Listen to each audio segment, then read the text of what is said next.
নমস্কার বন্ধুরা, তন্হির পাকশালাতে সবাইকে স্বাগত। আজ শেয়ার করব যে কোনো পুজোর ভোগ নিবেদনের জন্য সম্পূর্ণ নিরামিষ ফুলকপির রসার রেসিপি। তবে এটা শুধুমাত্র ভোগ নিবেদনের জন্য নয়, যে কোনো নিরামিষ দিনে বা যে কোনো দিনেই আপনারা বাড়িতে বানিয়ে খেতে পারেন। আর আমার মনে হয় এটা নতুন কোনো রান্না নয়, এই রান্নাটি বহু বছর ধরে সকলেই নিজেদের বাড়িতে করে থাকেন।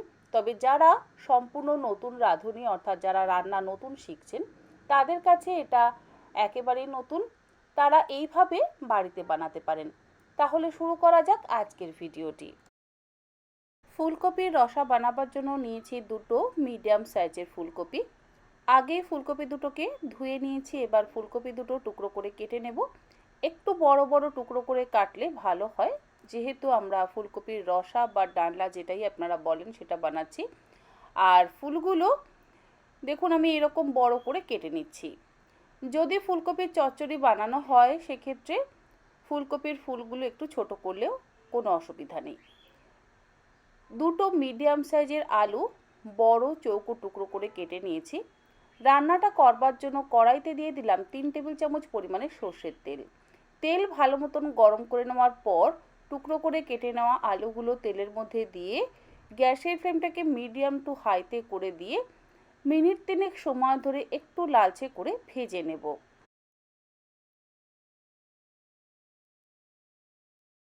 আলু ভাজার সময়তেই অল্প একটু লবণ ব্যবহার করছি, যাতে আলুর মধ্যে নোনতা ভাব চলে আসে আর আলুটা ভাজতে ভাজতেই অর্ধেকটা সেদ্ধ হয়ে যায়।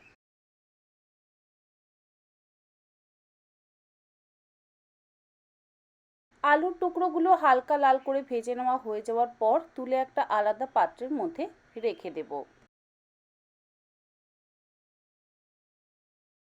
ওই একই তেলের মধ্যে ফুলকপির টুকরোগুলো ভেজে নেব।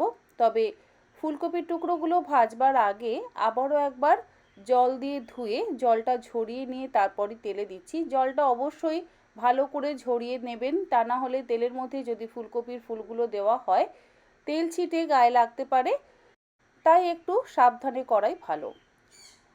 হালকা লাল করে আমি ফুলকপির ফুলগুলোকে ভেজে নেব।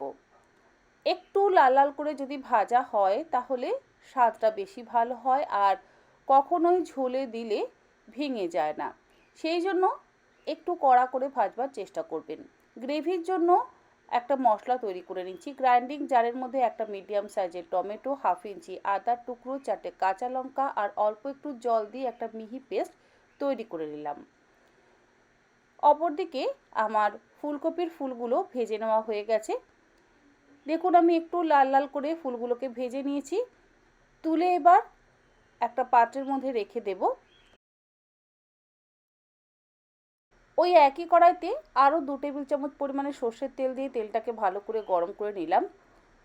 তেল গরম হয়ে যাওয়ার পর ফোড়নে দিয়ে দিলাম 1/2 চা চামচ গোটা জিরে, 2টো তেজপাতা আর অল্প একটু জয়িত্রীর ফুল। জয়িত্রী দিলে খুব সুন্দর একটা ফ্লেভার আসে। গ্যাসের ফ্লেমটাকে আমি বন্ধ করে দিয়েছি কারণ আমার তেলটা বেশ যথেষ্ট গরম হয়ে গেছে। তারপরে এর মধ্যে দিয়ে দেবো 1/2 চা চামচ পরিমাণে হিং। যেহেতু নিরামিষ রান্না সেই জন্য হিং দিলে স্বাদটা খুবই ভালো হয়। তারপরে এর মধ্যে দিয়ে দিচ্ছি বেটে নেওয়া মশলাটা, অর্থাৎ আদা, টমেটো আর কাঁচা লঙ্কার পেস্ট। লো টু মিডিয়াম ফ্লেমে আমি মশলাটাকে ভালো করে কষিয়ে নেব। আর মশলাটা কষাতে কষাতেই এর মধ্যে আমি বাকি গুঁড়ো মশলাগুলো দিয়ে দেব। এরই মধ্যে দিয়ে দিচ্ছি 1/2 চা চামচ হলুদ গুঁড়ো, 1 চা চামচ কাশ্মীরি লঙ্কার গুঁড়ো, কাশ্মীরি লঙ্কার গুঁড়ো দিলে রঙটা সুন্দর হয়, 1 চা চামচ জিরে গুঁড়ো। সব কিছু দিয়ে ভালো করে মিশিয়ে কষিয়ে নেব। গ্যাসের ফ্লেমটাকে মিডিয়ামে রাখতে হবে। হাই ফ্লেমে যদি রাখা হয় তাহলে মশলা পুড়ে যাওয়ার সম্ভাবনা থাকতে পারে।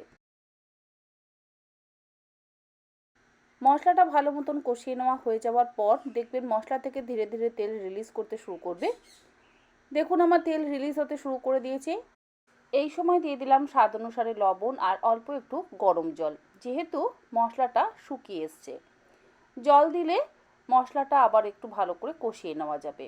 আর যদি জল না দেওয়া হয় তাহলে আবার মশলা পুড়ে যাওয়ার সম্ভাবনা থাকতে পারে, সেই জন্য আমি আরেকটু পরিমাণে জল দিয়ে লবণ দিয়ে মশলাটাকে ভালো করে কষিয়ে নিচ্ছি। মশলাটা মোটামুটি কষিয়ে নেওয়া হয়ে যাওয়ার পর এর মধ্যে আমি দিয়ে দিলাম কিছু ফ্রোজেন কড়াইশুঁটি অর্থাৎ মটরশুঁটি। মটরশুঁটিটাকে দিয়ে আবারও একবার কষিয়ে নিচ্ছি। যদি আপনাদের কাছে ফ্রোজেন মটরশুঁটি থাকে তাহলে আপনারা সেটাকে ব্যবহার করবেন, আর যদি না থাকে ফ্রেশ মটরশুঁটিও দিতে পারেন, আর যদি কিছুই না থাকে তাহলে মটরশুঁটি না দিলেও চলবে। তারপরে ভেজে নেওয়া আলু আর ফুলকপির টুকরোগুলো মশলার মধ্যে দিয়ে ভালো করে মিশিয়ে কষিয়ে নেব। আর আমার এই ফ্রোজেন মটরশুঁটিটা আমি 1 বছর ধরে ডিপ ফ্রিজে স্টোর করে রাখি। আপনারাও বাড়িতে মটরশুঁটি ডিপ ফ্রিজে স্টোর করে রাখতে পারেন। 1 থেকে 1.5 বছর সুন্দরভাবে রাখা যায়। মশলা দিয়ে ভালো করে কষিয়ে নেওয়া হয়ে গেছে।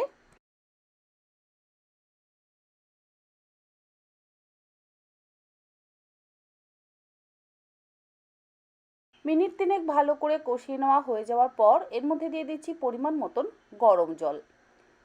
খুব বেশি পাতলা গ্রেভি না রাখাই ভালো, একটু যদি ঘন ঘন গ্রেভি থাকে তাহলে ভালো হয়। তবে পরিমাণ মতন জল দেবেন, কারণ ফুলকপি আর আলুটা তো সেদ্ধ হবে, আর সেদ্ধ হতে গেলে একটু সময় লাগে, মোটামুটি 4-5 মিনিট গ্রেভিটা ফুটবে। সেই পরিমাণে আমি জলটা দিলাম। আপনারাও আপনাদের নিজেদের পরিমাণ মতন জলটা ব্যবহার করবেন।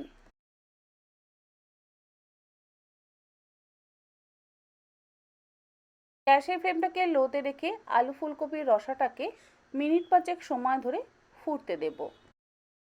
এই সময়তেই দিয়ে দিচ্ছি 1 চা চামচ পরিমাণে চিনি। চিনিটা অবশ্যই আপনারা ব্যবহার করবেন, যেহেতু নিরামিষ রান্না স্বাদটাকে ব্যালেন্স করবার জন্য। আর দিয়ে দিলাম 3টে চেরা কাঁচা লঙ্কা। এই কাঁচা লঙ্কাটা কিন্তু ফ্লেভারের জন্য, ঝালের জন্য নয়। ভালো করে ফুটিয়ে নেওয়ার পর গ্যাসের ফ্লেমটাকে এবার বন্ধ করে দেব। আমাদের আলু ফুলকপির রসা একদম তৈরি। তবে সবশেষে দিয়ে দিচ্ছি গরম মশলার গুঁড়ো, আর এই গরম মশলার গুঁড়োটা আমার ঘরে তৈরি করা। 1/2 চা চামচ পরিমাণে গরম মশলার গুঁড়ো দিয়ে দিলাম, আর দিয়ে দিচ্ছি 1/2 চা চামচ পরিমাণে ঘি। গ্যাসের ফ্লেমটাকে বন্ধ করে দিলাম। ঘি আর গরম মশলার গুঁড়োটা দিয়ে ভালো করে আবারও একবার মিশিয়ে নিয়ে ঢাকা দিয়ে মিনিট 5 স্ট্যান্ডিং টাইমে রাখবো।